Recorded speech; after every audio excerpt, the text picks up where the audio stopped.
প্রতি বছর বন্যার পানিতে তলিয়ে যায় চলনবিল অঞ্চল। ফসল রক্ষায় বাঁধ নির্মাণের খবর জানবো আমরা। শাহজাদপুর থেকে যুক্ত হয়েছেন সহকর্মী হিরক গুণ। হিরক, একটু বিস্তারিত জানাবেন।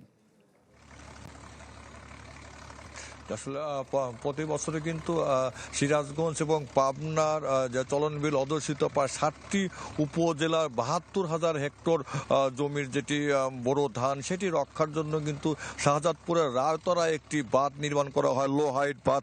আমরা ঠিক এই বাঁধেই রয়েছে, দেখতে পাচ্ছেন যে প্রায় 1245 মিটার দৈর্ঘ্যের কিন্তু এই বাঁধটি নির্মাণ করা হচ্ছে এবং ইতিমধ্যে বাঁধের প্রায় সিংহপা ভাগ কাজ কিন্তু শেষ হয়ে গেছে এবং এই বাঁধ নির্মাণের ফলে যে পাবনা এবং সিরাজগঞ্জ অঞ্চলের প্রায় 72,000 হেক্টর জমির যেটি বড় ধান সেটি কিন্তু রক্ষার জন্য এই বাঁধটি নির্মাণ করা হয়। এবছর সেই বাঁধটি নির্মাণ করা হচ্ছে।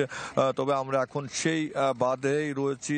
এখন কিন্তু মুষলধারে সেখানে বৃষ্টি হচ্ছে এবং আজকে ভোর থেকেই সিরাজগঞ্জে বজ্রসহ বৃষ্টিপাত হচ্ছে এবং এই বৃষ্টির মধ্যেই কিন্তু দেখতে যে বাঁধের যেটি নির্মাণ কাজ শ্রমিকরা সেই কাজ কিন্তু তারা চালিয়ে যাচ্ছে, কারণ যমুনা নদী এবং অন্য যে নদীগুলো রয়েছে সেই নদীর পানি কিন্তু বাড়তে শুরু করেছে। ঠিক এই বাঁধের পাশেই যদি একটু দেখতে পাবেন যে সেখানে কিন্তু বড়াল নদী রয়েছে। সেই বড়াল নদীর পানির হাত থেকে এই ফসল রক্ষার জন্য কিন্তু প্রতি বছর পানি উন্নয়ন বোর্ড এই বাঁধটি নির্মাণ করা হয় এবং এই বাঁধের যে দায়িত্বে রয়েছে পানি উন্নয়ন বোর্ডের প্রকৌশলী, তিনি যেটি জানিয়েছে যে 2,47,00,000 টাকা ব্যয় কিন্তু এই সেখানে যেটি লো হাইট উচ্চ স্বল্পতার যেটি বাঁধ সেই বাঁধটি কিন্তু নির্মাণ করা হচ্ছে।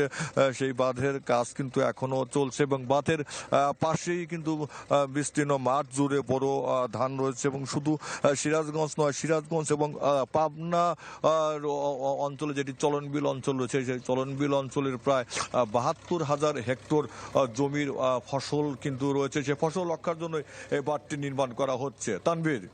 হিরক, ধন্যবাদ আপনাকে আমাদের সঙ্গে যুক্ত হওয়ার জন্য। হিরক গুণ জানাচ্ছিলেন সিরাজগঞ্জের শাহজাদপুর থেকে।